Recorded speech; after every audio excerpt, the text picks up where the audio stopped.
नमस्कार विद्यार्थियों। पिछले लेक्चर में हमने चोल साम्राज्य के विषय में चर्चा की थी। आज के लेक्चर में हम कल्हण की राजतरंगिणी के विषय में यहाँ चर्चा करने जा रहे हैं।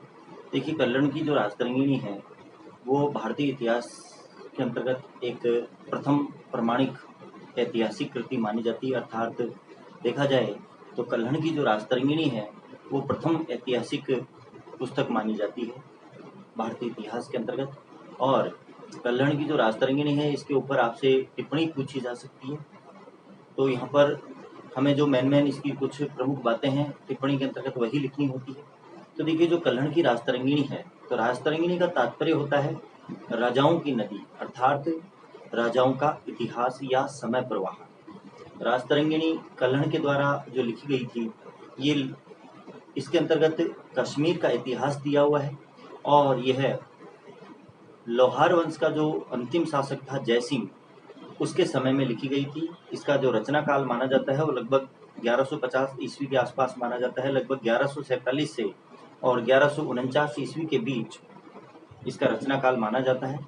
और महाभारत काल से लेकर के और जयसिंह तक के समय तक की इसमें कश्मीर का इतिहास वर्णित किया गया है। यहाँ पर राजतरंगिणी के अंतर्गत प्रमुख बात यह है कि इसमें 8 तरंग अर्थात 8 अध्याय दिए गए हैं और लगभग इन 8 अध्यायों में लगभग 8000 यानी कि 7826 श्लोक हैं।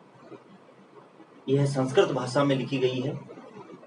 जो 8 तरंग या 8 जो अध्याय हैं उसमें प्रथम 3 तरंग अर्थात पहले से लेकर के और तीसरे अध्याय तक कश्मीर का प्राचीन इतिहास दिया हुआ है।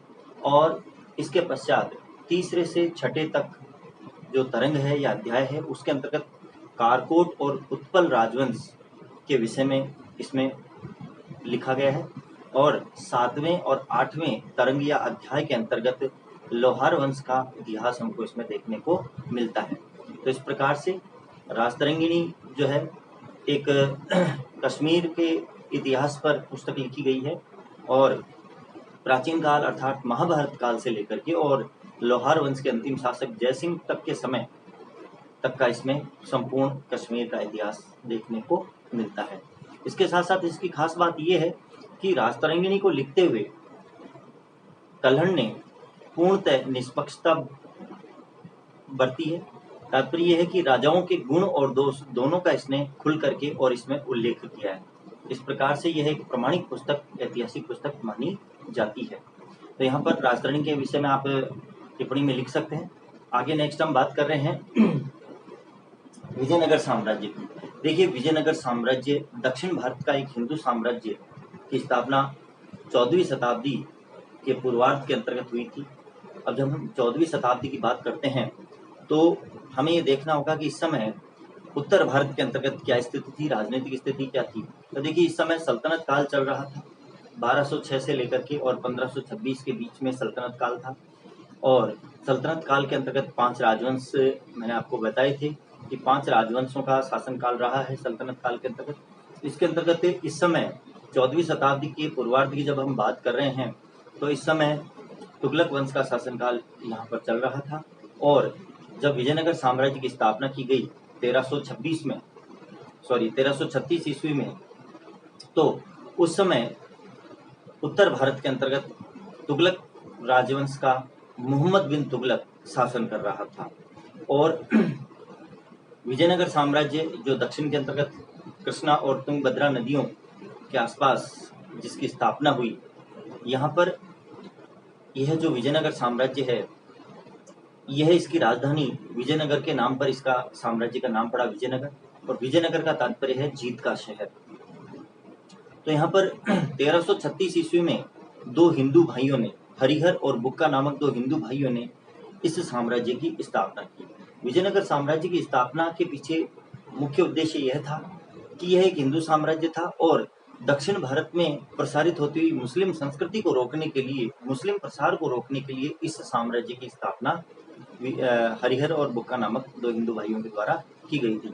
प्रारंभ में तुगलक शासनकाल में इन्हें बंदी बना लिया गया था, मुस्लिम धर्म में इनको दीक्षित कर दिया गया था। परंतु बाद में वहाँ से मोहम्मद बिन तुगलक के समय वहाँ से छूटने के पश्चात, रिहा होने के पश्चात इन्होंने विद्यारण्य नामक अपने गुरु के आशीर्वाद से इनको पुनः हिंदू धर्म में दीक्षित किया गया और उन्हीं के आशीर्वाद से इन्होंने दक्षिण भारत के अंतर्गत एक हिंदू साम्राज्य विजयनगर साम्राज्य की स्थापना की। तो आइए देखते हैं विजयनगर साम्राज्य के अंतर्गत। देखिए, विजयनगर साम्राज्य की स्थापना 1336 ईस्वी में हरिहर और बुक्का नामक दो भाइयों ने की थी। इनके वंश का नाम संगम वंश था। इनके पिता संगम थे, उन्हीं के नाम पर इनके वंश का नाम संगम वंश रखा गया। विजयनगर पर क्रमशः 4 राजवंशों ने शासन किया था, संगम वंश, सालू वंश, तुलु वंश और अराविडु वंश। तो यहाँ पर देखिए, सबसे पहले हम संगम वंश की ही बात कर रहे हैं और संगम वंश के अंतर्गत सबसे पहले हमने बात की थी कि हरिहर और बुक्का दोनों भाइयों ने हिंदू साम्राज्य की यहाँ पर ये विजयनगर की स्थापना की थी। तो सबसे पहले हरिहर प्रथम के विषय में हम बात कर रहे हैं। इसने अनेकोंडी के स्थान पर, पहले अनेकोंडी राजधानी थी, जो छोटा मोटा यहाँ पर जो भी राजवंश पहले का रहा होगा उसके अंतर्गत। तो संगम वंश की जब इसने यहाँ पर स्थापना की, विजयनगर की स्थापना की, तो इसने सबसे पहले अनेकोंडी के स्थान पर विजयनगर को राजधानी बनाया। अर्थात विजयनगर को राजधानी बनाने वाला प्रथम शासक हरिहर प्रथम था और इसके साथ साथ इसने साम्राज्य विस्तार की नीति अपनाई और हरिहर प्रथम के समय ही इसी के मतलब सीमाओं पर लगता हुआ एक मुस्लिम साम्राज्य भी यहाँ स्थापित हुआ था, बहमनी साम्राज्य। तो बहमनी साम्राज्य की स्थापना भी हरिहर प्रथम के समय ही हुई थी। तो एक तरफ हिंदू साम्राज्य विजयनगर था, तो दूसरी तरफ बहमनी साम्राज्य था। बुक्का प्रथम की यदि बात करें हम, तो बुक्का प्रथम जो था उसने कृष्णा नदी को विजयनगर और बहमनी साम्राज्य की सीमा माना था।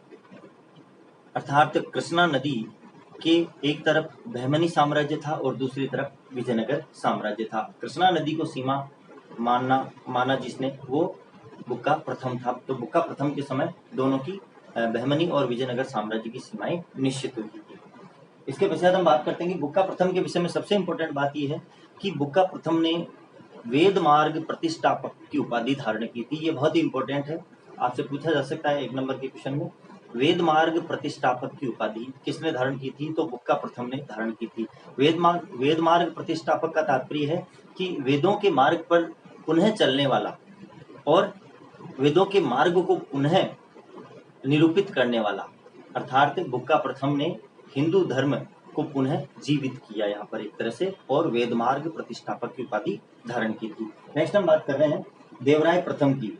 तो देखिए, इसके विषय में एक ही महत्वपूर्ण चीज ये है कि इसके समय में एक इटली का यात्री विजयनगर की यात्रा पर आया था और उसका नाम था निकोलो कांटी या निकोलो कॉन्टी। तो ये ध्यान रखने योग्य है कि इटली का जो यात्री था निकोलो कांटी, वो देवराय प्रथम के समय विजयनगर की यात्रा पर आया था। नेक्स्ट हम बात कर रहे हैं देवराय द्वितीय की। तो देखिए, जो प्रसिद्ध एक तेलुगु कवि थे श्रीनाथ, कुछ समय इनके दरबार में रहे थे। देवराय द्वितीय के समय एक प्रसिद्ध तेलुगु कवि थे श्रीनाथ, वो कुछ समय के लिए इनके दरबार में आए थे, कुछ समय यहाँ निवास किया था उन्होंने। इसके साथ साथ देवराय द्वितीय के विषय में यह भी एक मुख्य तथ्य है कि इसके समय में एक फारस का यात्री जो था, फारसी यात्री अब्दुल रज्जाक, वह विजयनगर की यात्रा पर आया था। तो ये ध्यान रखने योग्य है कि इटली का यात्री निकोलो कॉन्टी देवराय प्रथम के समय विजयनगर की यात्रा पर आया था और फारसी यात्री अब्दुल रज्जाक देवराय द्वितीय के समय विजयनगर की यात्रा पर आया था। नेक्स्ट हम बात करें कि देवराय द्वितीय को 2 उपाधियां धारण की थी। देवराय द्वितीय को 2 उपाधियों से भी जाना जाता था। एक तो इसे इमाडी देवराय कहा जाता था और दूसरा अभिलेखों में इसे गजबेटकर कहा गया है। तो इस प्रकार से देवराय जो द्वितीय था उसको इमाडी देवराय और गजबेटकर की उपाधि भी मिली हुई थी। इसके साथ साथ हम बात करें कि जो मल्लिकार्जुन था, इस वंश का, संगम वंश का जो मल्लिकार्जुन था, उसे प्रौढ़ देवराय कहा गया था, अर्थात उसे प्रौढ़ देवराय की उपाधि दी गई थी। यहाँ पर ये छोटी छोटी बातें आपको ध्यान रखने योग्य है, इनमें से 1 नंबर का क्वेश्चन, छोटा क्वेश्चन बन सकता है। और जो इस वंश का, संगम वंश का जो अंतिम शासक था वो विरूपाक्ष था। तो यहाँ पर ये तो खैर इतना इम्पोर्टेंट नहीं है, लेकिन यहाँ पर जैसे इमाडी देवराय किसे कहा जाता था या गजबेटकर की उपाधि किसने धारण की थी, तो यहाँ पर ये आपको ध्यान रखना है कि ये देवराय द्वितीय ने धारण की थी। अब्दुल रज्जाक भी देवराय द्वितीय के समय ही आया था और निकोलो कॉन्टी देवराय प्रथम के समय आया था और बुक्का प्रथम ने जो है वेदमार्ग प्रतिष्ठापक की उपाधि धारण की थी। तो ये छोटे क्वेश्चन यहाँ से बन सकते हैं आपके। नेक्स्ट हम सालू वंश की बात करेंगे। सालू, तुलु और अराविडु वंश की हम बात नेक्स्ट लेक्चर में करेंगे। धन्यवाद।